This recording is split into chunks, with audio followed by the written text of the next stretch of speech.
नमस्कार मित्रों। आज हम लोग चर्चा करने जा रहे हैं एक बहुत ही महत्वपूर्ण चैप्टर त्रिभुज के बारे में। ठीक, त्रिभुज एक ऐसा चैप्टर है जो एकेडमिक परीक्षाओं के साथ साथ विभिन्न प्रतियोगी परीक्षाओं में भी बहुत महत्वपूर्ण रहता है। ठीक, जैसे कि डिफेंस हो गया, यूपीएससी हो गया, एसएससी हो गया, यानी जितनी भी प्रतियोगी परीक्षाएं हों या साथ में आपकी एकेडमिक परीक्षाएं 9, 10, 11, 12 सभी में त्रिभुज का एक विशेष महत्व होता है। ठीक, तो आज त्रिभुज की कुछ चर्चाएं आपके सामने हम लोग रखेंगे। सबसे पहले होता क्या है त्रिभुज, त्रिभुज क्या है। ठीक, तो त्रिभुज की अगर परिभाषा पूछी जाए तो त्रिभुज क्या है, तो त्रिभुज एक 3 भुजाओं और 3 कोणों से बना एक बहुभुज होता है। यानी शुद्ध रूप से त्रिभुज क्या होता है, 3 भुजाओं और 3 कोणों से बना एक बहुभुज होता है। त्रिभुज 3 भुजाएं और 3 कोण, साथ में ही 3 शीर्ष होते हैं। ठीक, अब ए, बी और सी हमने क्या मान लिया, ये जो ए पॉइंट है इसको हम बोलेंगे शीर्ष ए भी कह सकते हैं, शीर्ष बी भी कह सकते हैं और सी। ठीक, इन दोनों भुजाओं के बीच का जो झुकाव है, ठीक, इसी को हम कोण ए भी कह सकते हैं, इसको हम कोण बी कह सकते हैं, इसको कोण सी। यानी 3 शीर्ष प्राप्त हुए, 3 कोण प्राप्त हुए और 3 भुजाएं यानी ए सी, ए बी और बी सी, 3 भुजाएं हमको प्राप्त हो गई। ठीक, तो 3 भुजाएं, 3 कोणों और 3 शीर्षों से बने बहुभुज को हम लोग त्रिभुज के नाम से जानते हैं। इंग्लिश में इसको हम लोग बोलते हैं ट्रायंगल। ठीक, अब आगे की बढ़ते हैं थोड़ा, टाइप ऑफ ट्रायंगल।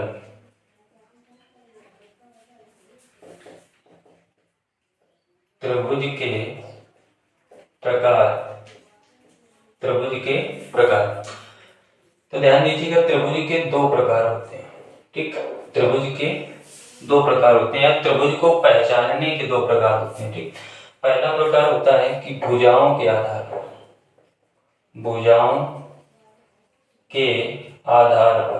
यानी त्रिभुज को 2 प्रकार से पहचाना जाता है, एक तो भुजाओं के आधार पर और एक कोणों के आधार पर।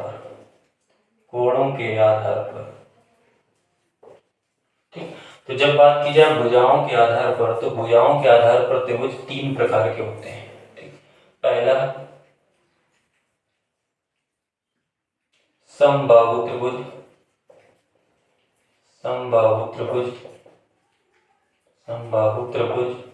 ठीक, दूसरा समद्विबाहु त्रिभुज।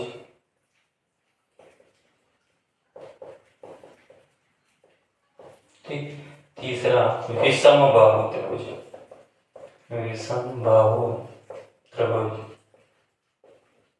ठीक, ये हो गए आपके भुजाओं के आधार पर। ठीक, अब बात की जाए कोणों के आधार पर त्रिभुज को कितने भागों में बांटा गया, तो कोणों के आधार पर भी त्रिभुज को 3 भागों में बांटा गया है। तो पहला होता है समकोण त्रिभुज,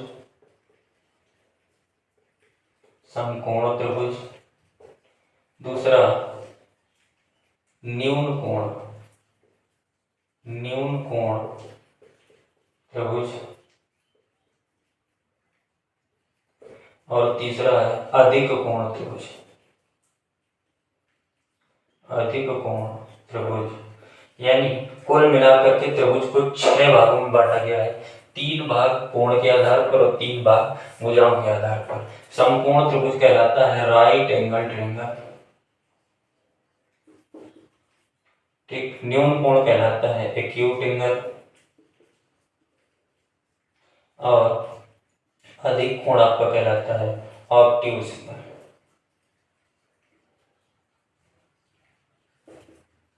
ठीक, अब बात कर ली जाए इन त्रिभुजों के प्रकार पर। ठीक, त्रिभुजों के प्रकार पर तो सबसे पहले बात कर ली जाए समबाहु त्रिभुज।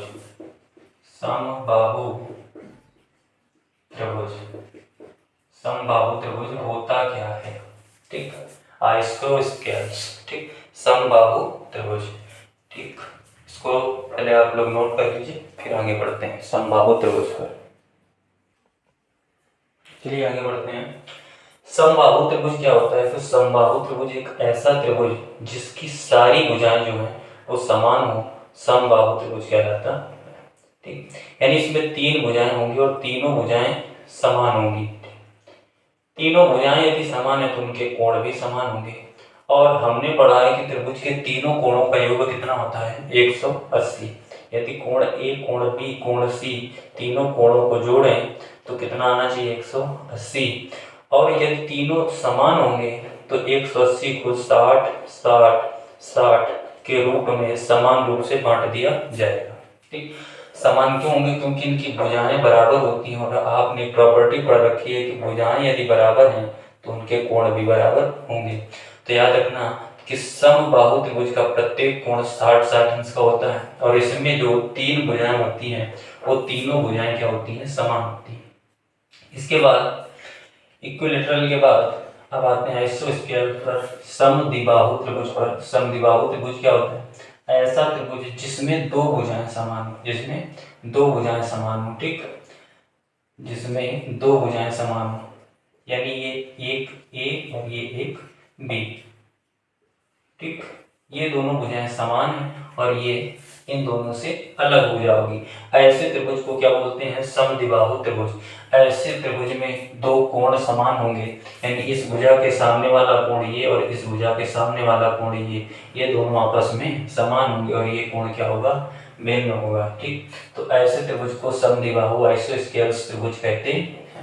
इसके बाद अगला त्रिभुज आता है विषमबाहु त्रिभुज। विषमबाहु त्रिभुज एक ऐसा त्रिभुज होता है जिसमें तीनों कोण भिन्न होते हैं, तीनों कोण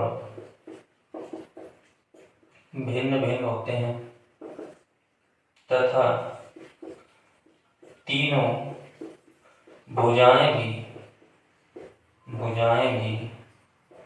भिन्न भिन्न होती हैं, तीनों भुजाएं भी भिन्न भिन्न होती हैं।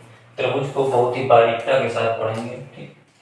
अभी त्रिभुज के प्रकार समझ रहे हैं, त्रिभुज में क्या क्या प्रॉपर्टीज होती हैं वो पढ़ेंगे। उसके बाद त्रिभुज का क्षेत्रफल कैसे निकाला जाता है, विभिन्न विभिन्न प्रकार के जो त्रिभुज हम पढ़ रहे हैं उनका क्षेत्रफल हम किस प्रकार से निकाल सकते हैं, ये सारी चीजें हम त्रिभुज के अंदर बारी बारी से पार्ट बाय पार्ट पढ़ेंगे, ठीक। तो आज अभी हम लोग जान रहे हैं कि त्रिभुज होते कितने प्रकार के हैं। तो हमने आपको बताया कि त्रिभुज होता क्या है? त्रिभुज एक ऐसी आकृति है, ठीक, या यूं कहें कि त्रिभुज तीन भुजाओं, तीन कोणों और तीन कोणों और तीन शीर्षों से बना हुआ एक बहुभुज होता है, ठीक। अब त्रिभुज के हमने आज पूछा त्रिभुज के प्रकार कितने होते हैं, तो हमने अभी बताया आपको कि त्रिभुज 6 प्रकार से बांटा गया है, जिसमें 3 प्रकार से भुजाओं के आधार पर और 3 प्रकार से कोणों के आधार पर। तो अभी हम चर्चा कर रहे हैं जो भुजाओं के आधार पर 3 प्रकार होते हैं त्रिभुज के, उनमें से पहला होता है समबाहु, दूसरा समद्विबाहु और तीसरा विषमबाहु। समबाहु त्रिभुज क्या होता है? जिसमें तीनों भुजाएं समान हो और तीनों कोण समान होते हैं। और विषमबाहु क्या होता है भाई? विषमबाहु जिसमें तीनों भुजाएं अलग अलग और तीनों कोण भी अलग अलग। समद्विबाहु में क्या होता है? दो कोण समान होते हैं और दो भुजाएं भी समान होती हैं, ठीक। इसके बाद आगे बढ़ते हैं।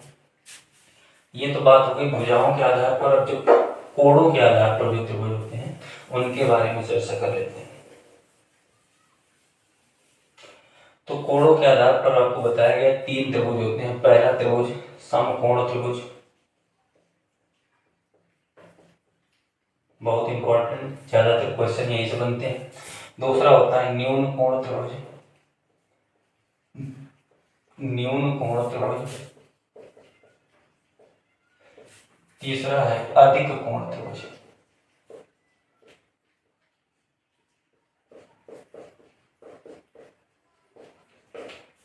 समकोण, न्यून कोण, अधिक कोण। समकोण को बोलते हैं हम लोग राइट एंगल ट्रायंगल।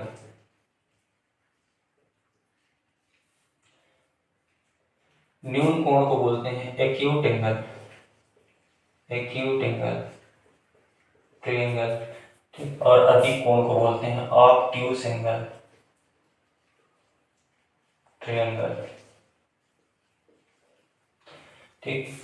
अब समकोण क्या होता है कि एक ऐसा त्रिभुज एक ऐसा त्रिभुज जिसमें से एक कोण कितने अंश का हो जाए, 90 अंश का हो जाए, वो कहलाता है समकोण त्रिभुज। ठीक, यानी एक कोण इसमें 90 अंश का होगा तो वो कहलाएगा समकोण त्रिभुज। ठीक, समकोण त्रिभुज, समकोण त्रिभुज एक कोण 90 अंश का हो जाएगा तो वो कहलाएगा समकोण त्रिभुज।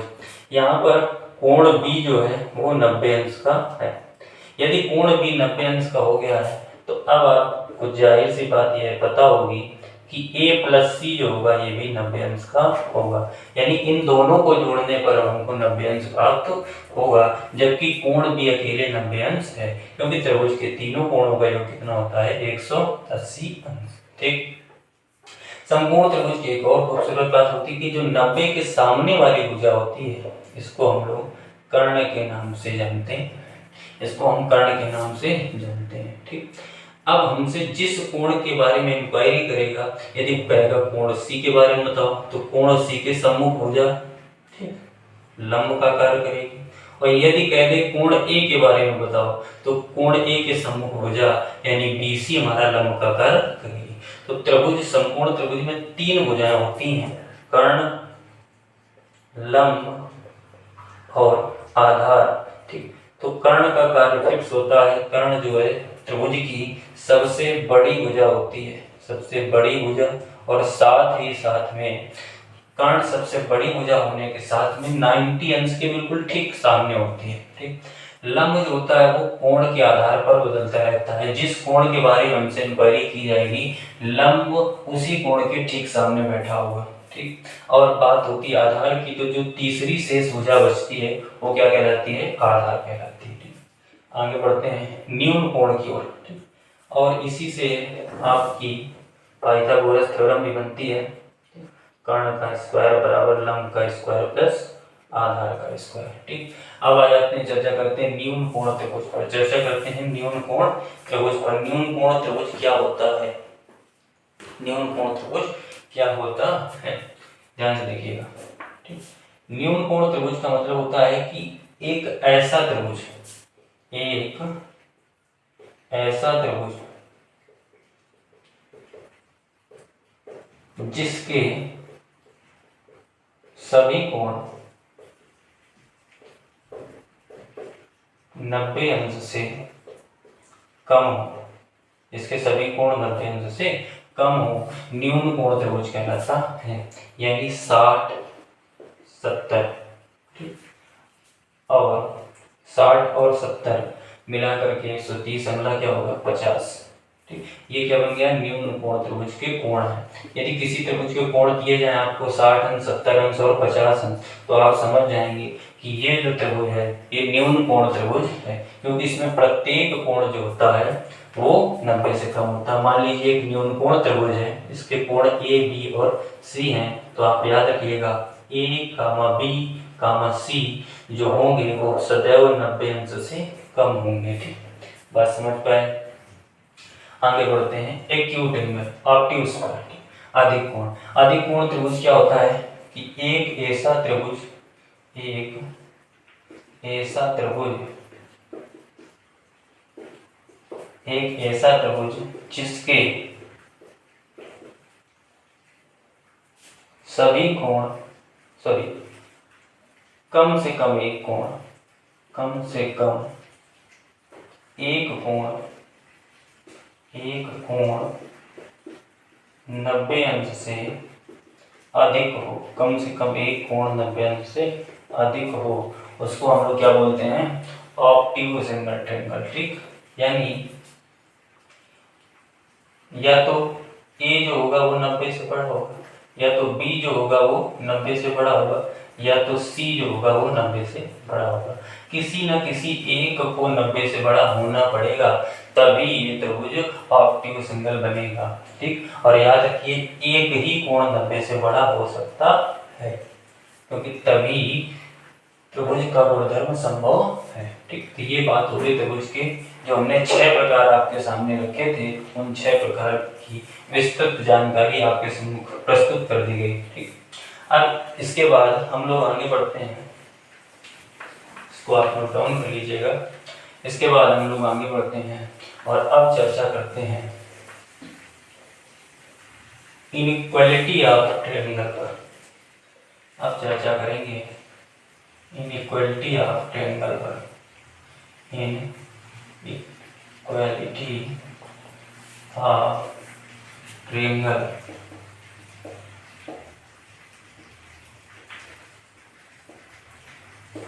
त्रिभुज की असमीकाओं पर चर्चा करते हैं। त्रिभुज की असमीकाएं क्या हो सकती हैं?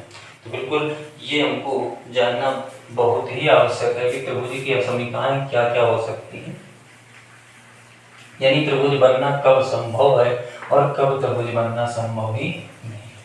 ठीक, तो एक बेसिक सा रूल आपको लिखाएंगे, उसके बाद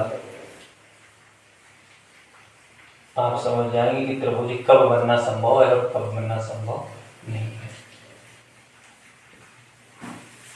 देखिएगा, यदि त्रिभुज की किन्हीं दो भुजाओं का योग, किन्हीं दो भुजाओं का योग ठीक तीसरी भुजा से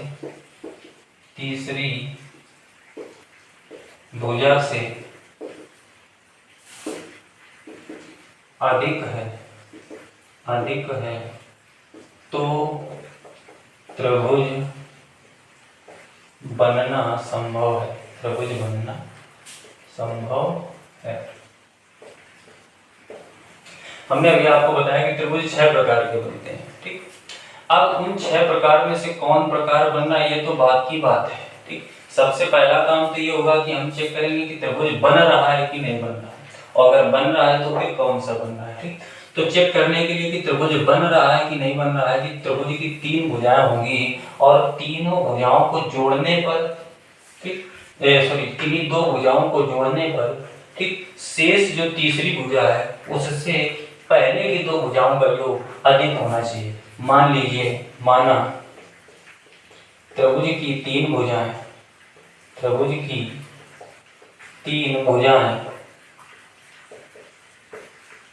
ठीक ए कामा बी कामा सी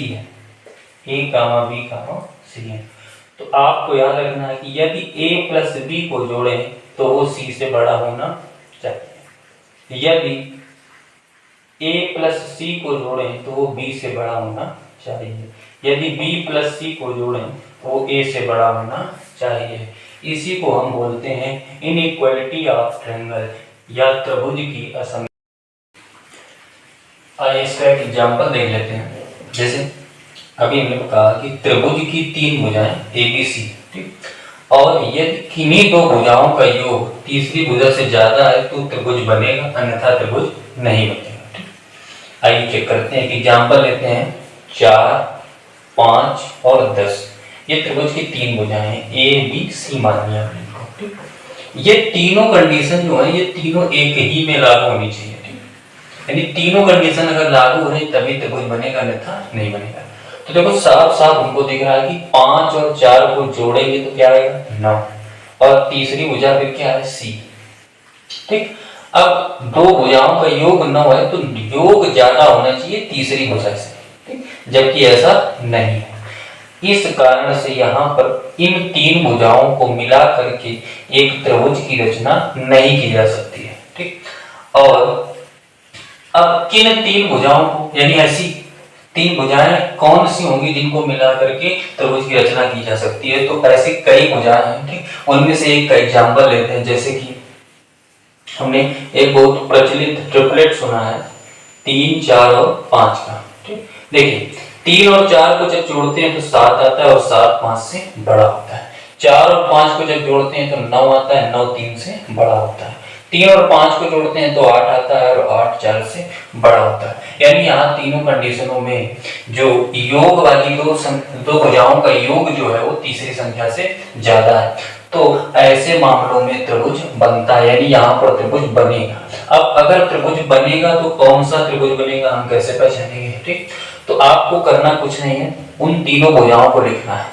जो सबसे बड़ी भुजा उसमें दिखे आपको, सबसे बड़ी भुजा, उसका वर्ग एक तरफ कर लीजिए और शेष दो भुजाओं का योग एक तरफ कर लीजिए। हमने मान लिया सबसे बड़ी भुजा क्या अपने पास AB, और AB का योग कर लिया तो AB स्क्वायर, उधर क्या हो गया BC square plus AC square. यदि दो भुजाओं का योग तीसरी भुजा के बराबर है तो वहां पर त्रिभुज जो बनेगा वो बनेगा समकोण त्रिभुज। कौन सा त्रिभुज बनेगा? समकोण त्रिभुज। ठीक, उसके बाद आते हैं यदि दो भुजाओं का योग जैसे BC स्क्वायर और प्लस का AC स्क्वायर तीसरी भुजा से क्या हो जाए? बड़ा हो जाए। यानी दो भुजाओं का योग यहाँ पर क्या था? बराबर था, और यहाँ दो भुजाओं का योग बड़ा हो जाए। किससे बड़ा हो जाए? तीसरी से। तो वो न्यून कोण त्रिभुज होता है, वो न्यून कोण त्रिभुज बताएंगे आप। ठीक, उसके बाद यदि दो भुजाओं का योग जो है वो छोटा रह जाए और तीसरी भुजा क्या हो जाए? बड़ी हो जाए। ठीक, कब? वर्ग करके योग करने पर। ठीक, तो याद रखना ये क्या होगा? अधिक कोण त्रिभुज होगा। ये होगा अधिक कोण त्रिभुज। ठीक, यानी ऑब्ट्यूज हो जाएगा, ऑब्ट्यूज एंगल ट्रायंगल। ठीक, बताओ बात समझ में आई? अगर आपको बात समझ में आई तो भैया लाइक करके इसको नोट कर लीजिएगा। आइए अब आगे बढ़ते हैं इसी के बाद।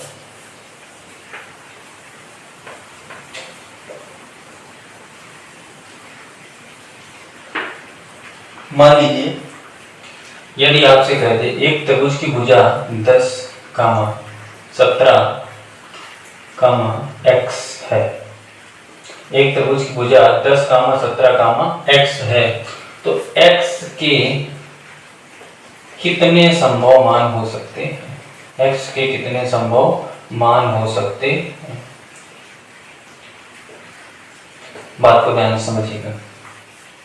x के कितने संभव मान होने को तो x के कई सारे मान हो सकते हैं, यानी इतने मान हो सकते हैं x के अनंत मान हो सकते हैं। लेकिन वह मान हमको ज्ञात करने हैं जिनकी मदद से ये तीन भुजाएं क्या कर दें? एक त्रिभुज का निर्माण कर दें, एक त्रिभुज का निर्माण कर दें। क्योंकि हमको पता है त्रिभुज तब ही बनता है जब किन्हीं दो भुजाओं का योग शेष भुजा से ज्यादा आ जाए। तो x के ऐसे कितने मान संभव होंगे जब किन्हीं दो भुजाओं का योग शेष भुजा से ज्यादा आ जाएगा और एक त्रिभुज का निर्माण होगा। ठीक, तो x के संभावित मान के लिए आपको एक फार्मूला याद रखना है, संभावित मान। अब होने को x का मान 500 हो सकता है, लेकिन हम 500 रख देंगे अगर, तो दो भुजाओं का योग तीसरी भुजा से ज्यादा नहीं आएगा, यानी x का मान 500 रखने पर त्रिभुज नहीं बनेगा। तो हमसे पूछ रहा है x का कौन सा ऐसा मान रखेंगे त्रिभुज निर्मित हो जाए। ठीक, तो x के वो संभावित मान ज्ञात करने हैं जिनकी मदद से त्रिभुज निर्मित हो। तो x के कौन से संभावित मान हमको ज्ञात करने हैं जिनसे त्रिभुज निर्मित हो। तो आपको याद रखना है, कैसे याद रखेंगे? आपको क्या कर देना है, छोटी वाली जो संख्या होगी, छोटी वाली भुजा होगी, ठीक, तो उसमें 2 का गुणा कराना, 2 गुणा छोटी भुजा और -1। तो 2 गुणा छोटी भुजा का मान 10 -1, यानी आंसर कितना आ जाएगा? 19। इसका क्या आ जाएगा? राइट आंसर आ जाएगा। ठीक, इसको भी नोट कर लीजिए इस फार्मूले को। ठीक, इसके बाद आगे बढ़ते हैं।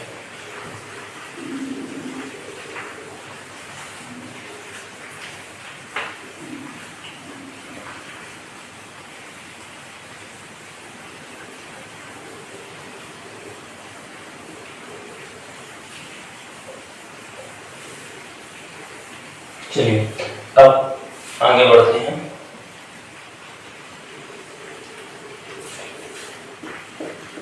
समकोण बनाने वाली भुजाएं जान लेते हैं।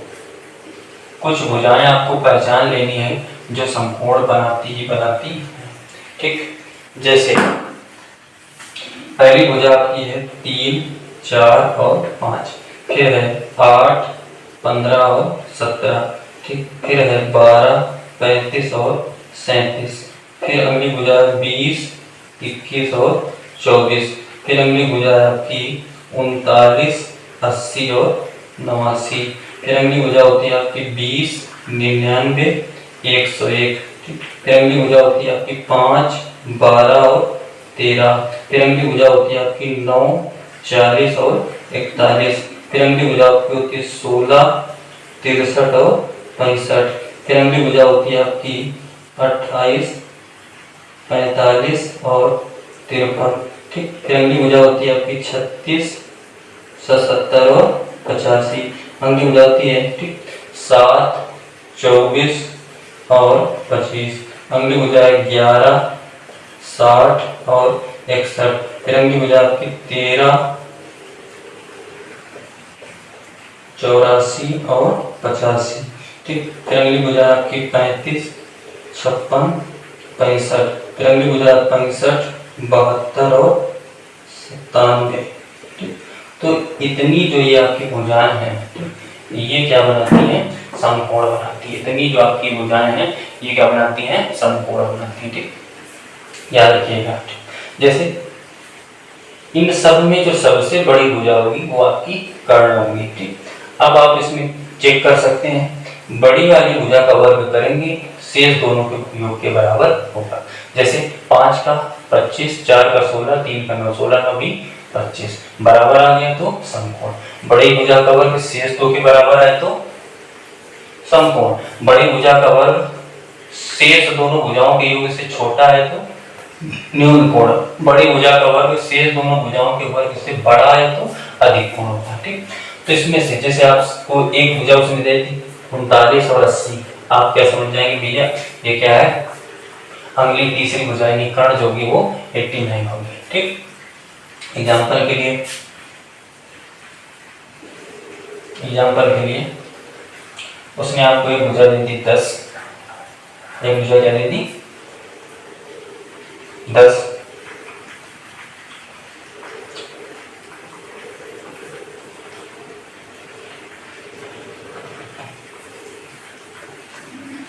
उसके बाद अगली दे दी 7.5। अब पूछ रहा है हमसे ये जो इसका कर्ण है इसका मान बताओ, कर्ण है उसका मान बताओ। ठीक। आपको एक ट्रिपलेट याद होगा 6, 8, 10 का। 6, 8, 10 का आपको एक ट्रिपलेट याद होगा कि जब 6 होती है, जब 8 होती है तो कर्ण क्या होता है, हमेशा 10 होता है। 6 होता है, 8 होता है तो कर्ण हमेशा क्या होता है, 10 होता है। इसमें लिखा नहीं, लिख लेना 6, 8 और 10 का ट्रिपलेट याद रखना है आपको। ठीक। अब आप ध्यान दीजिएगा। 6 का 1 पॉइंट या कहीं ना 25%, या दूसरी भाषा में 25% को 5/4 भी बोला जाता है। 6 का 5/4 करेंगे तो 7.5 आएगा। 8 का 5/4 करेंगे तो कितना आएगा, 10 आएगा। ठीक। 10 का 5/4 करेंगे आप, 10 का 5/4 करेंगे तो 12.5 आ जाएगा। ठीक।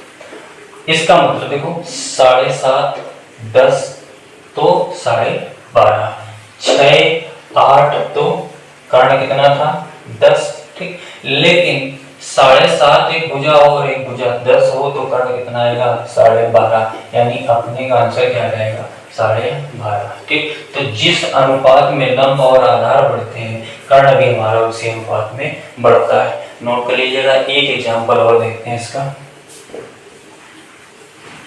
जैसे कह दिया जाए ये भुजा है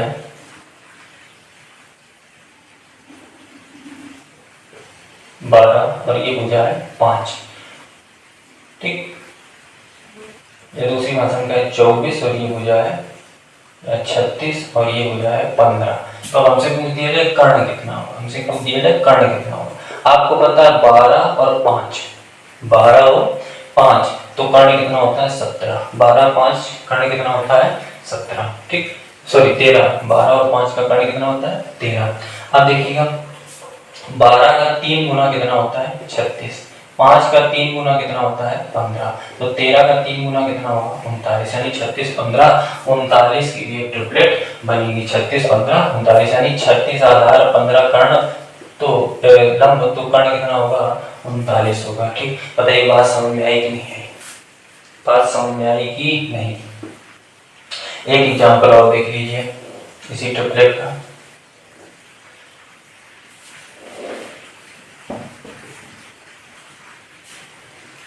जैसे 6 2.5, या दूसरी भाषा में कहें 4 7.5। ये 4 अब ये 7.5 है, तो हमसे पूछ रहा है कर्ण का मान बताओ। ठीक, आपको एक ट्रिपलेट पता है 8 15, तो कर्ण कितना होता है 17। 8 15 तो कर्ण कितना होता है 17, ये वाली। ठीक, अब 8 का आधा कितना है 4, 15 का आधा कितना है 7.5, तो 17 का आधा कितना होगा 8.5, यानी कर्ण अपना क्या हो जाएगा 8.5। बताइए बात समझ में आ रही कि नहीं आ रही। ठीक, इस ट्रिपलेट को नोट कर लिया जाए और आगे बढ़ते हैं। इसके बाद फिर आइए आगे बढ़ते हैं। उम्मीद है आपको समझ में आ रहा होगा। अगर समझ में आ रहा है तो हमारे साथ जरूर जुड़िए और अपने मित्रों को भी जोड़िए। जीरो से हीरो लेवल की तरफ आप इस मित्रभोज को सीखेंगे। चलिए इसके बाद आगे बढ़ते हैं। एक चीज हमेशा याद रखना, अब आप सीख लीजिए पहले कोणों के प्रकार। कोणों के प्रकार, ठीक, टाइप्स ऑफ एंगल।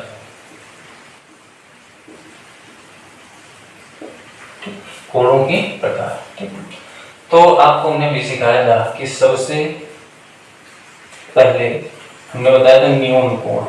ठीक, न्यून कोण इंग्लिश में बोलते हैं एक्यूट एंगल, बड़ा क्यूट है एक्यूट एंगल। न्यून कोण होता क्या है कि जब कभी भी दो रेखाओं के बीच कोई कोण बने और वो कोण जो है 90 अंश से क्या हो छोटा है, तो उसको बोलते हैं एक्यूट एंगल। क्या बोलते हैं एक्यूट एंगल। क्या बोलते हैं एक्यूट एंगल। उसके बाद अधिक कोण, बात किसकी आ जाती है समकोण। देख लीजिए पहले समकोण। तो समकोण क्या होता है राइट एंगल। ठीक, समकोण क्या होता है राइट एंगल। जब दो रेखाओं के बीच ठीक 90 अंश का कोण बने उसको हम बोलते हैं राइट एंगल ट्रायंगल। यानी एक क्षैतिज रेखा पर एक ऊर्ध्वाधर रेखा बिल्कुल सीधी आ जाए, ठीक, उसको बोलते हैं समकोण राइट एंगल ट्रायंगल। इसके बाद आ जाते हैं अधिक कोण पर। अधिक कोण। अधिक कोण क्या होता है ध्यान दीजिएगा। अधिक कोण क्या होता है कि जब दो रेखाएं उनके बीच का झुकाव जो हो थीटा, और उस थीटा का मान जो है वो 90 अंश से बड़ा हो जाए, तो वहां पर कौन सा कोण बनता है अधिक कोण बनता है। वहां पर कौन सा कोण बनता है अधिक कोण बनता है। ठीक, इसके बाद आगे बढ़ते हैं। ठीक, आइए आगे चलते हैं। सरल या ऋजु कोण। ठीक, सरल या ऋजु कोण। ठीक, सरल या ऋजु कोण क्या होता है कि एक सीधी रेखा पर, एक सीधी रेखा पर जितना कोण बनता है उसको हम सरल या ऋजु कोण कहते हैं। यानी एक सीधी रेखा में चले, यहाँ से चलना प्रारंभ करें, जिस रेखा से चलना प्रारंभ करें घूम कर उसी रेखा पर पुनः आ जाए, घूम कर उसी रेखा में पुनः आ जाए, इसको हम लोग सरल या ऋजु कोण कहते हैं। और ये हमेशा 180 अंश का होता है। इसको क्या बोलते हैं सरल या ऋजु कोण। ये हमेशा 180 अंश का होता है। इसके बाद सरल या ऋजु कोण के बाद आगे बढ़ते हैं। ठीक, पूर्ण कोण कंप्लीट एंगल। पूर्ण कोण कंप्लीट एंगल। ठीक, ये क्या होता है तो याद रखना, एक वृत्ताकार घुमाव, ठीक, एक पूर्ण कोण कहलाता है जिसमें 360 अंश का कोण होता है। यानी आपसे कह दिया जाए कि एक वृत्त बना हुआ है या एक वृत्ताकार कोण बना हुआ है, चारों तरफ से घुमा हुआ, उसमें कितने अंश का कोण होगा 360 अंश का कोण होगा, और इसको ही पूर्ण कोण कहा जाता है। आगे बढ़ते हैं। ठीक, दो कोणों के बारे में और चर्चा करते हैं, अंतः कोण और बाह्य कोण। अंतः कोण और बाह्य कोण। अंतः कोण क्या होता है जैसे किसी त्रिभुज के हम लोग देखते हैं कि अंदर जो कोण बने होते हैं या किसी दो रेखाओं के अंदर जो कोण बने होते हैं उन कोणों को अंतः कोण कहा जाता है। अंतः कोण यानी ये कोण कौन से हैं अंतः कोण। ये हो गया, ये हो गया, ये हो गया, ये आपके क्या है अंतः कोण है। और बाह्य कोण क्या होता है किसी त्रिभुज में, ये देखिए इसको बोलते हैं हम लोग अंतः कोण। इसी रेखा को बाहर कर दिया जाए और ये जो कोण बन रहा है इसको बोलते हैं बाह्य कोण। क्या बोलते हैं बाह्य कोण। तो अंतः कोण और बाह्य कोण उम्मीद है आप लोग समझ चुके होंगे। ठीक, तो इसको भी नोट कर लिया जाए। चलिए त्रिभुज के कुछ और गुणों को जानते हैं जिसमें से कोणों का भी योगदान रहेगा। कोण त्रिभुज की आत्मा है। तो जितना हम कोण के बारे में डीपली जानेंगे उतना ही हम अच्छे से त्रिभुज को समझ पाएंगे। ठीक, समझिएगा। एक त्रिभुज दे दिया जाए, एक त्रिभुज दे दिया जाए। ये त्रिभुज ए बी सी, ये कोण ए है, ये कोण बी है और ये कोण सी है। ठीक, हमसे कह दिया जाए कि इस रेखा को बाहर कर दिया जाए, बढ़ा दिया जाए। ठीक, तो बाहर की तरफ एक कोण बनता है और इस कोण को हम लोग बोलते हैं डी। क्या बोलते हैं? डी। ठीक, अंदर की जो तरफ बना कोण है ये सी है और बाहर की तरफ बना कोण जो है वो डी है। तो यदि हमसे पूछे डी का मान क्या होगा तो आप याद रखना, ठीक, कि त्रिभुज के किसी अंतःकोण के सामने या के बगल में बना बाह्य कोण शेष दो अंतःकोणों के योग के बराबर होता है। ठीक, यानी अगर हमसे कोई डी का मान पूछे तो आप बता देंगे ए प्लस बी, यानी ए अंतःकोण और बी अंतःकोण को जोड़ दोगे तो डी बाह्य कोण का मान आपको प्राप्त हो जाएगा। ठीक, ये दोनों अंतःकोण हैं और ये क्या है? बाह्य कोण है। बताइए बात समझ पा रहे हैं? ठीक, इसी प्रकार से अगर इस रेखा को बढ़ा दें और यहाँ कोई बाह्य कोण ई बन जाए तो याद रखना ई का जो मान होगा वो बी और सी के बराबर होगा। ठीक, जहाँ ई क्या है? बाह्य कोण है। ठीक, और ये दोनों क्या है? अंतःकोण है। ठीक, इसी प्रकार अगर इस रेखा को बढ़ा दें, यहाँ एक बाह्य कोण यफ बन जाए तो यफ जो होगा, ठीक, वो ए और सी अंतःकोणों के योग के बराबर होगा। ठीक, बात समझ पा रहे हैं कि नहीं समझ पा रहे हैं? ठीक, और एग्जाम्पल देख लीजिए।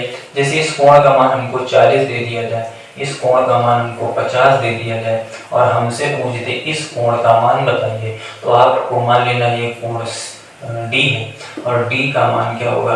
ए प्लस बी के बराबर होगा। तो ए का मान 40, बी का मान 50, यदि ऐड कर देते हैं तो आंसर कितना आ जाएगा? 90। बात समझ पा रहे हो तो यस कीजिए। अब इसके बाद आगे बढ़ते हैं भाई। इसके बाद आगे बढ़ते हैं।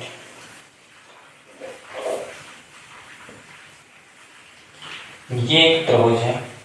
ठीक, अंदर की तरफ बना कोण क्या कहलाता है? अंतःकोण। क्या कहलाता है? अंतःकोण।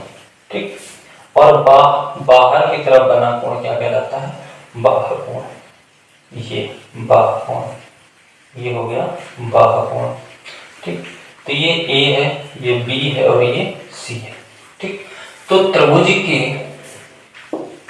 हमने पढ़ा है, त्रिभुज के हमने मान लिया कि त्रिभुज के जो अंदर बना है कोण अंतःकोण है वो small A small B small C है और बाहर जो बना है वो capital A capital B capital C है। ठीक, या ध्यान से देखिएगा, त्रिभुज के तीनों अंतः कोणों का योग हमने आपको बताया था a प्लस बी प्लस सी बराबर 180 अंश। ये बात बच्चे को पता है, जिसने कभी ना कभी थोड़ा सा भी त्रिभुज पढ़ा है तो उसको पता होगा कि त्रिभुज के तीनों अंतःकोणों का योग क्या होता है? 180 अंश। ठीक, लेकिन त्रिभुज के तीनों बाह्य कोणों का योग कितना होता है? ध्यान दीजिएगा, त्रिभुज के तीनों बाह्य कोणों का योग याद रखना 900 होता है। ठीक, बाह्य कोणों का योग 900 होता है। कैसे?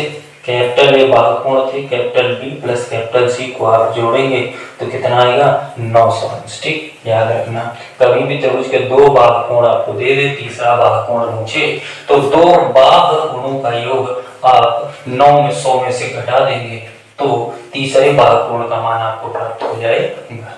बताइए, इतनी बात आपको अगर समझ में आ रही है तो यस बोल दीजिए। ठीक, उसके बाद आगे बढ़ते हैं। ठीक है, मान लीजिए एक नियम और देखिएगा त्रिभुज का। मान लीजिए ये एक त्रिभुज है ए बी सी, यहाँ पर दो कोण दिए जाए θ1 और θ2। आप इससे पान पूछे कि θ1 प्लस θ2 की वैल्यू बता दीजिए। आप क्या करेंगे, 180 प्लस ए θ1 और θ2 के बराबर, 180 प्लस ए जो होगा वो θ1 और θ2 के बराबर होगा। बताइए बात समझ में आ रही है कि नहीं आ रही? ठीक, देखिएगा ऐसा होता क्यों है। अच्छा देखिए, ये क्या है, एक बाह्य कोण है। हमने बताया था कोई भी बाह्य कोण होगा वो शेष दोनों अंतः कोणों के योग के बराबर होगा। यानी θ1 जो होगा वो a प्लस सी के बराबर होगा। ठीक, इसी प्रकार θ2 जो होगा वो a प्लस बी के बराबर होगा। जब θ2 का मान निकालेंगे तो शेष दो अंतः कोणों के बराबर आएगा कि नहीं आएगा। ठीक, अब इन दोनों को जोड़ देते हैं तो इधर जाएगा θ1 प्लस θ2 बराबर a plus B plus C. A plus B plus C त्रिभुज के तीनों अंतः कोण हैं और इसका योग आता है 180 अंश, और प्लस का क्या रह जाएगा, एक ये वाला ए। तो यानी θ1 प्लस θ2 की वैल्यू क्या आ जाती है, 180 प्लस ए। बताइए बात समझ में आई कि नहीं आई? ठीक, नोट कर लिया जाए फिर आगे बढ़ते हैं। चलिए आगे बढ़ते हैं।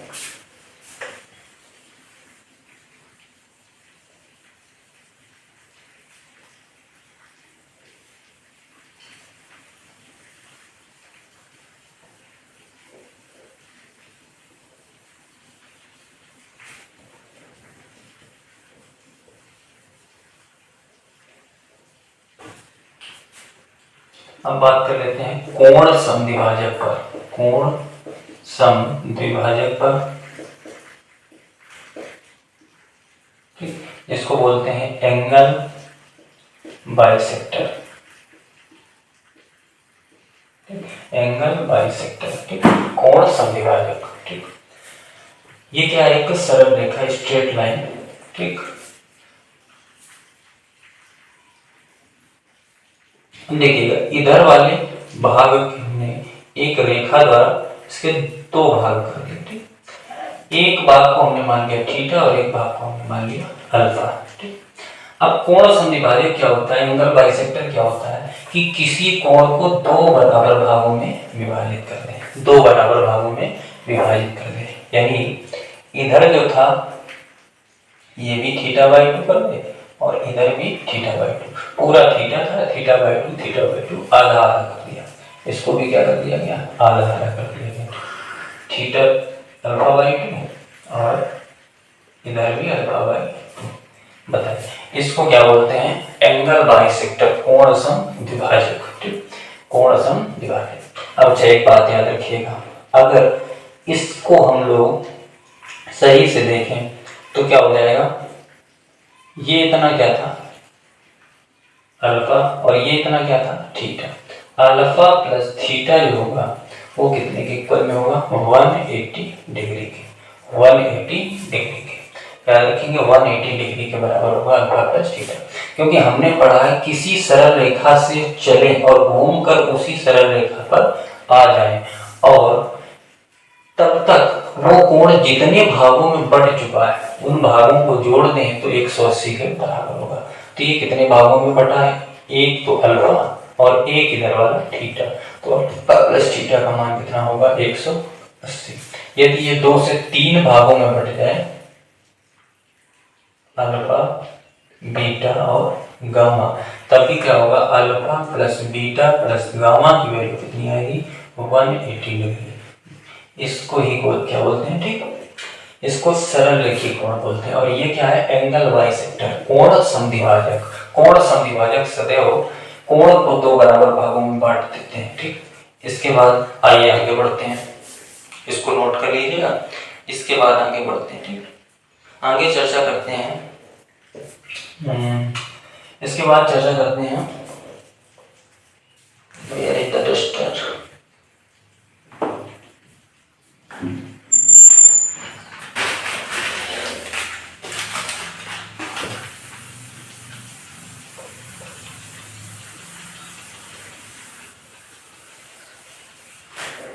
इसके बाद चर्चा करते हैं लंब विपरीत कोण। लंब विपरीत कोण, लंब विपरीत कोण क्या होते हैं, ठीक, याद रखिएगा। ठीक, तो रेखा इस प्रकार से अगर एक दूसरे को प्रतिच्छेदित करती है, ठीक, दो रेखाएं यदि एक दूसरे को प्रतिच्छेदित करती हैं, ठीक, तो आमने सामने के कोण इक्वल होते हैं। यदि ये कोण थीटा है तो ये भी थीटा होगा, ये यदि अल्फा है तो ये भी अल्फा है, और इन कोणों को ही कहा जाता है लंब विपरीत कोण। इंग्लिश में बोलेंगे परपेंडिकुलर, ठीक, अपोजिट एंगल, ठीक, परपेंडिकुलर अपोजिट एंगल, ठीक। इसी से मिलती जुलती एक थ्योरी होती थी कि दो समांतर रेखाओं, रेखाएं एवं कोण जब आपने पढ़ा हो तब पढ़ा होगा, दो समांतर रेखाओं को एक तीसरी रेखा काट जाए, ठीक, तो यहाँ पर भी यही वाला, ठीक, कोण बनता है, जिसको हम शीर्षाभिमुख के नाम से भी जानते हैं, शीर्षाभिमुख कोण, शीर्षाभिमुख कोण के नाम से भी जानते हैं, ठीक। तो यही शीर्षाभिमुख कोण है और वही क्या है, लंब विपरीत कोण। बताइए बात समझ पा रहे हैं कि नहीं समझ पा रहे हैं, ठीक।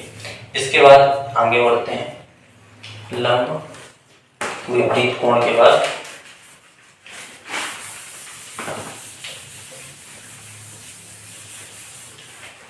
मान लीजिए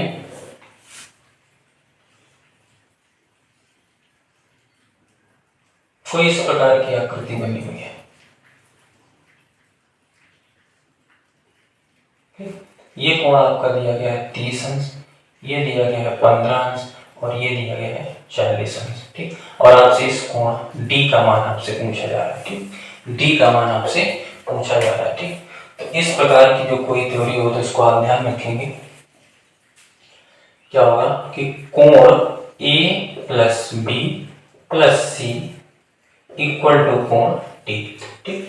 जो तीनों अंतःकोण होंगे उनका योग बाह्य कोण के बराबर होगा, ठीक। तो a प्लस बी प्लस सी का मान जो होगा वो किसके बराबर होगा, कोण d के बराबर होगा, ठीक। यानी यहाँ पर 30 प्लस 15 प्लस 40 जो होगा वो किसके इक्वल होगा, d के।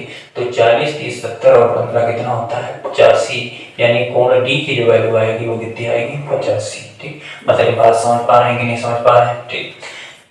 एक रूल और समझिएगा, जब दो समांतर रेखाएं और इस प्रकार का कोई कोण निर्मित करें, ठीक, यम टाइप का, ठीक, यम टाइप का कोण कोई निर्मित करें, ठीक, तो याद रखना कि जो दोनों अंतःकोण होंगे अंदर वाले, इस एम के साथ बनने वाले जो दोनों अंतःकोण होंगे उनका योग बाह्य कोण के बराबर होगा।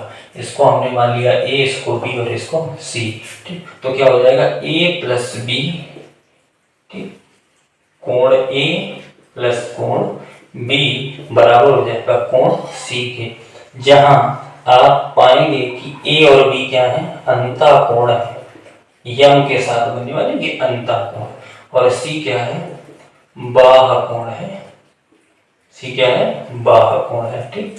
तो एग्जांपल के लिए मान लीजिए यहाँ पर होता है 45 और यहाँ पर होता है 40, तो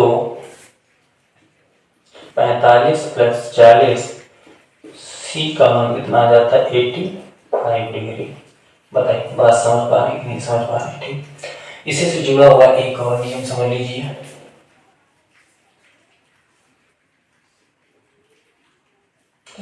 ये कोण ए है, ये बी है, ये सी, कोण ए का अंतःकोण, कोण बी का अंतःकोण और कोण सी का अंतःकोण दिया है और कोण डी का बाह्य कोण पूछा है। जब कभी भी ऐसी सिचुएशन दिया जाए तब भी आपको क्या करना है, तीनों अंतःकोणों को जोड़ देना है और उसको किसके बराबर कर देना है, बाह्य कोण के बराबर कर देना, चाहे जो। अब ये अंतःकोण देता है, ये बाह्य कोण बोल देता तो हम निकाल लेते हैं, ठीक। तो ये भी याद रखना, ये तीन प्रकार की आकृतियां जब भी आपको दिखें, ठीक, तो इसमें क्या होता है कि अंतःकोणों को जोड़ करके बाह्य कोण के बराबर कर दिया जाता है, ठीक। इस प्रकार की हो या ये यम टाइप की हो या ये चतुर्भुज टाइप की हो, ठीक, नोट कर लीजिए, फिर आगे बढ़ते हैं।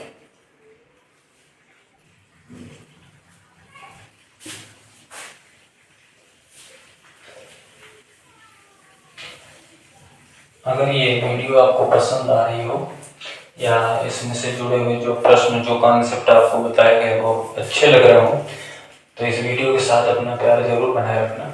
और जो हमें संकेतित करेगा वही कि हम इसका पार्ट 2, पार्ट 3, पार्ट 4 लाएं, क्योंकि त्रिभुज एक बहुत ही बड़ा चैप्टर है, ठीक, और 1 घंटे में उसको कवर नहीं किया जा सकता है। तो यदि आपको लग रहा है कि इस वीडियो से कुछ लाभ हो रहा है तो आप इसमें अपना प्यार जरूर दिखाएं, जिसके बाद हम इसकी अगली सीरीज भी आपके सामने लाएंगे, जिसमें लंबकोण, परिकेंद्र, वृत्तकोण, वृत्तहीन त्रिभुज के अंदर बनने वाले केंद्रों के बारे में, त्रिभुज द्वारा बनाए गए लंब के बारे में जानकारी आपको प्रोवाइड कराएंगे। त्रिभुजों का क्षेत्रफल कैसे निकाला जाता है, कितने प्रकार के त्रिभुजों के बीच में कोण कैसे निकाले जाते हैं, त्रिभुज के अंदर कितने प्रकार के केंद्र बनते हैं, त्रिभुज के अंदर कितने प्रकार के लंब बनते हैं, ये सारी जानकारी आपको प्रोवाइड कराई जाएगी, ठीक। अब इसके बाद चलते हैं अगले कॉन्सेप्ट की तरफ। ये बहुत ही यूनिक कॉन्सेप्ट है, ठीक, समझिएगा। यदि किसी त्रिभुज का या की कोण समांतर श्रेणी में हो, समांतर श्रेणी में हो तो मध्य कोण सदैव 60 अंश का होता है। यदि त्रिभुज के 3 कोण होते हैं और तीनों कोण समांतर श्रेणी में, आपसे कह दिया जाए किस श्रेणी में, समांतर श्रेणी में, तो आपको तुरंत ये बात याद रखनी है कि इसका मध्य कोण वो 60 अंश का होगा, 100%, ठीक। अब मान लीजिए उसने कह दिया A, B, C, ठीक, ये किसमें है, समांतर श्रेणी में, समांतर श्रेणी का मतलब है कि निश्चित क्रम में बढ़ रहे हैं, निश्चित क्रम में घट रहे हैं, ठीक। तो आपको ये बात तो कंफर्म पता हो गई कि B का मान कितना है, 60 अंश है। B का मान कितना है, 60 अंश है। अब प्रश्न वो अनेक प्रकार से बना सकता है। वो कह सकता है कि A यानी छोटा कोण बड़े कोण से, ठीक, बड़े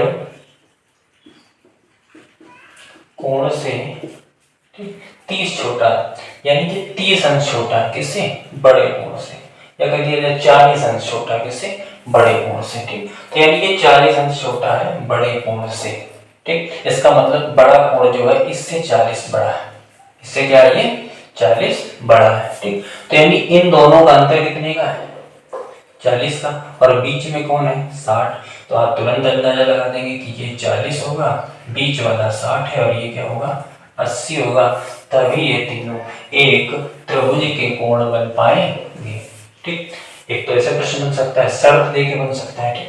दोबारा क्या होता है, और कैसे प्रश्न बन सकता है, मान लो कहते हैं उसने इसी समांतर श्रेणी के 3 कोण ABC समांतर श्रेणी में, तो आपको तो पहले ही पता चल गया कि कोण B का मान 60 होगा। यदि कहते हैं बीच वाला कोण बताइए तो कितना होगा, 60। फिर ये क्या कह सकता है कि प्रत्येक कोण एक दूसरे से 20 अधिक है, 20 अधिक है, या प्रत्येक कोण एक दूसरे से 10 अधिक है, ठीक। तो 10 अधिक है तो मतलब इसके पहले वाला 50 होगा और इसके बाद वाला 70 होगा, ठीक। तो ये क्या हो गया, अपने ABC के मान हो गए, ठीक। तो इस थ्योरम या इस कॉन्सेप्ट या इस ट्रिक जो भी कहें आप, उसकी मदद से समांतर श्रेणी और कोण वाले सारे सवाल आप बिल्कुल आसानी के साथ हल कर सकते हैं, ठीक। तो डिफेंस में से बहुत सारे प्रश्न पूछे जा चुके हैं, SSC में भी कई सारे प्रश्न हमने देखे हैं, ठीक, जो प्रैक्टिस से हल करते हैं। चलिए इसके बाद आगे वाले क्वेश्चन की तरफ बढ़ते हैं। चलिए अगले कॉन्सेप्ट की तरफ बढ़ते हैं, समझते चलिएगा। और यदि आपको लगे कि इसको नोट भी करना है तो आप नोट भी कर सकते हैं, ठीक। देखिए अगला जो कॉन्सेप्ट है वो क्या कहता है, एक ये चतुर्भुज बना, मान लीजिए, ठीक, एक ये चतुर्भुज बना हुआ है, ठीक।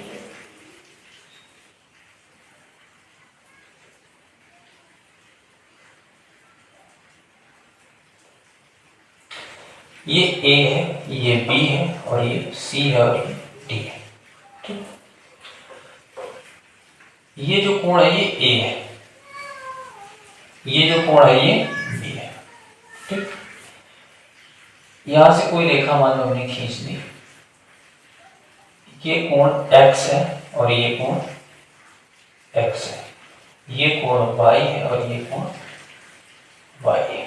ठीक, अब हमसे पूछ दे a प्लस बी का मान बताइए, a प्लस बी का मान, या हमसे पूछ दे a का मान बताइए, या हमसे पूछ दे b का मान बताइए, या हमसे पूछ दे a प्लस बी का मान बताइए। ठीक, आपको करना क्या है, अभी हमने ट्रायंगल का नियम आपको बताया था, इतना आप अलग कर दीजिए, नीचे वाला अलग कर दीजिए। ठीक, ये त्रिभुज का क्या है, बाह्य कोण, हमने बताया था बाह्य कोण शेष दो अंतःकोणों के बराबर होता है।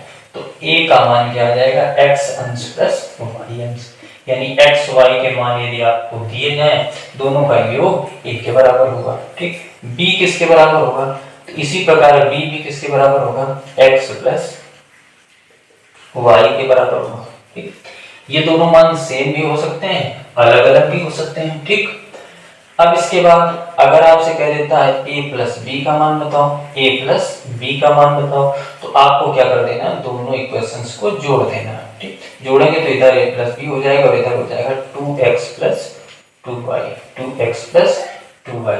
बताइए इतनी बात आपको समझ में आ रही है कि नहीं? ठीक, कोई दिक्कत? अब आपको पता है, ठीक, चाहो तो आगे बढ़ सकते हैं कि x प्लस वाई बराबर होता है 180 माइनस यहाँ वाला कोण यानी a। ठीक, और बाकी अगर मान इसका दे दिया जाए तो आप क्या करेंगे, दो कॉमन कर लेंगे, x प्लस वाई हो जाएगा, और x प्लस वाई का जो मान होगा, क्योंकि त्रिभुज के तीनों कोणों का योग 180 अंश होता है। अब यहाँ वाला कोण हमने मान लिया z है, कितना है z, तो a x प्लस वाई का जो मान होगा वो 180 माइनस z होगा। ठीक, तो ये कितना आ जाएगा अपना 360 माइनस जेड, यानी a प्लस बी की वैल्यू क्या आ जाएगी, 360 माइनस जेड। ये भी कर सकते हैं और ये भी कर सकते हैं। ठीक, तो आज की क्लास को हम यहीं संपन्न करते हैं। ठीक, अगर आपको ये वीडियो अच्छा लगा हो, ठीक, तो अपने मित्रों के साथ जरूर साझा करिए, और इसके साथ इस क्लास को हम यहीं पर समाप्त घोषित करते हैं। अगर आप लोग इस वीडियो को स्नेह देते हैं तो इसका पार्ट 2 हम जल्द लेकर आएंगे, जिसमें से हम आपको लंबकोण, शीर्षलंब, ठीक, माध्यिका, अंतःकोण, परिकेंद्र, ठीक, इन सारी चीजों के बारे में विशेष जानकारी देंगे। ठीक, नमस्कार, धन्यवाद।